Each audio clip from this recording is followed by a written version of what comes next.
I've always felt really uncomfortable when people ask me, what are you reading? Because to be honest, it's always been kind of hard for me to get through a book. And then there's the added pressure of having something really trendy or profound on my shelf. But just because I don't fit someone's idea of what I should read doesn't mean it's not for me. In fact, I actually read a lot, just not in the typical cozy up with a book kind of way. So if you're like me and have struggled to find an enjoyable way into reading, today I'm going to share some easy ways to do just that. In fact, you may even be a reader and not even know it. I'm Audrey, and I help busy people slow down and recognize the beautiful things in life so they can actually enjoy them. So why is it important to even think about this? Why should we expand the definition of what it means to be a reader? And the answer is just to make it less intimidating. When we're intimidated by things, when we feel like we have to fit into a certain standard or a certain mold, we become sort of rigid. It's more difficult to try to get into that space because we're not reading the thing that we feel like we're supposed to read, whether it's a great American novel or whatever is trending on Book Talk. I mean, there are books that I am so excited for, so excited about the story, and then I start reading that book and it turns out that I can't finish it. And then I feel really disappointed in myself. I feel guilty. And I really just feel like I've let myself down in a lot of ways. And I don't think that that's the healthiest way to go about something as enjoyable as reading should be. And I think that part of the reason why I have always been so sort of averse to reading is because I associate it with work. It started with summer reading books in school. I always hated the summer reading list. I know other people loved it. It just felt like it was missing the whole point of summer to me. And then when I became a journalist, everything was about reading. And I even worked on a short story podcast. So I was helping to create a pool of short stories for the host to pick from. And I read so many short stories. And it just felt overwhelming for me to do any type of reading outside of work. So I developed this sort of association with reading as a chore. And in my spare time, I really just wanted to watch TV. I wanted to let my brain just kind of rot in a sense. But I realized that as time went on and my work changed, I was reading less for work, although I still read a lot. I was still interested in certain news stories. I was still interested in certain niche interests, like about beauty, perfume. And my definition of reading was never cozying up with a book. It was always going to be little bits that I could read on my phone.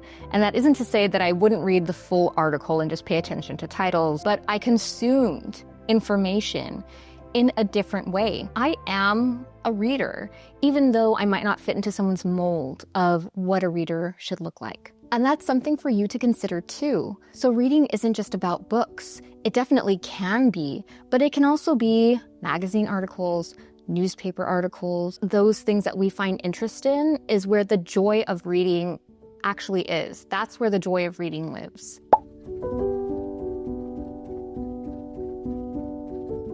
So the first thing you should do when you're trying to get into reading is find your niche. And this is so much fun because it's all about you. Take advantage of all of the information that you have in front of you on your phone, on your computer. Look everywhere to see what you love exploring.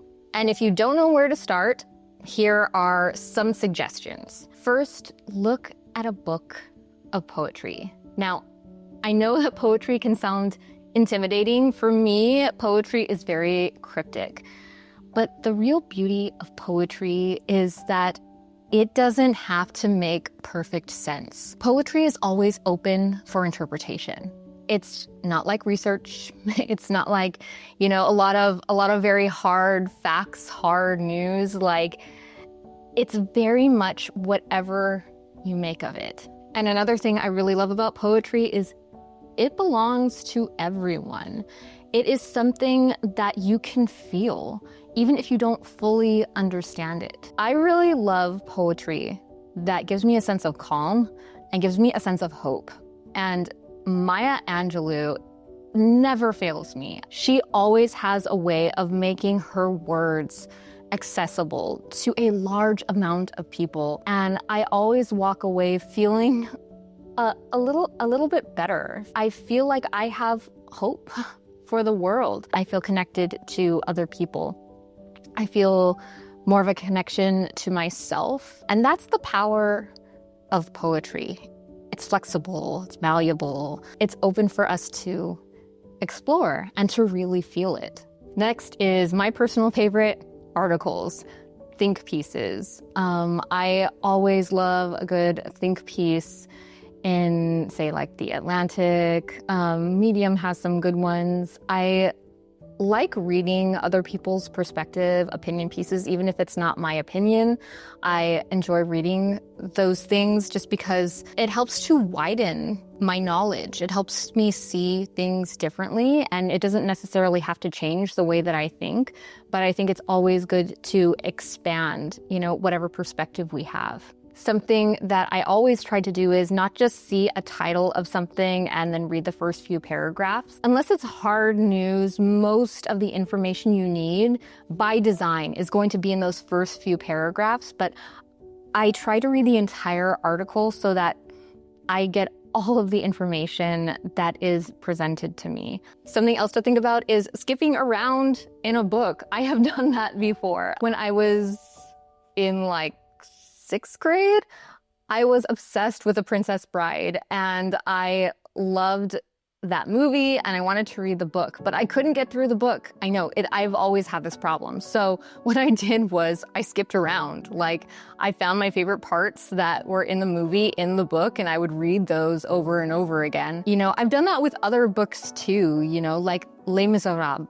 I read parts of that book because I couldn't get through the entire thing. And honestly, who is making the rules here? I don't have to read the entire book if I don't want to, and neither do you. There are so many different personal reasons why you may not be able to get through a book, and don't feel bad if you need to just sort of skip around it and read the parts that you like, especially if it's based on a show or a movie or something like that.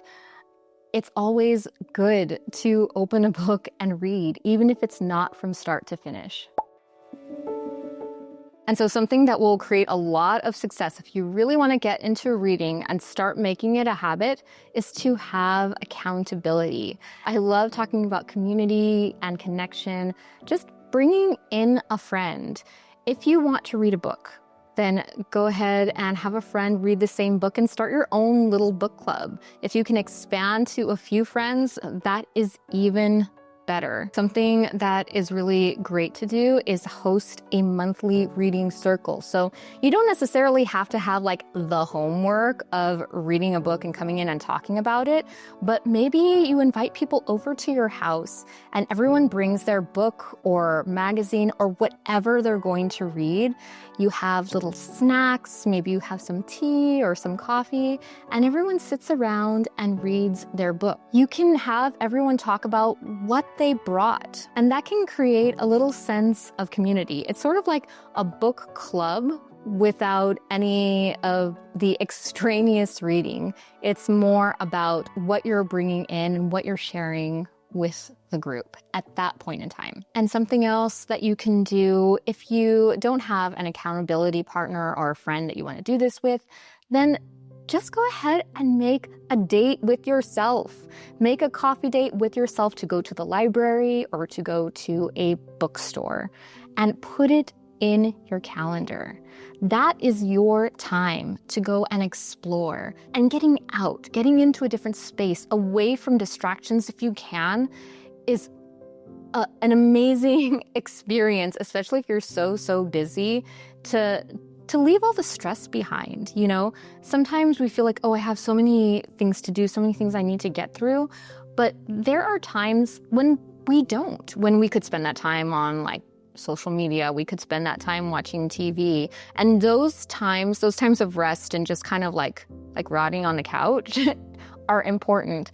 But getting out is also important. So just think about that and how you can incorporate reading into stepping outside your house and being in a different space. So like many things in life, it's good to figure out what works for you, even if it's off the beaten path.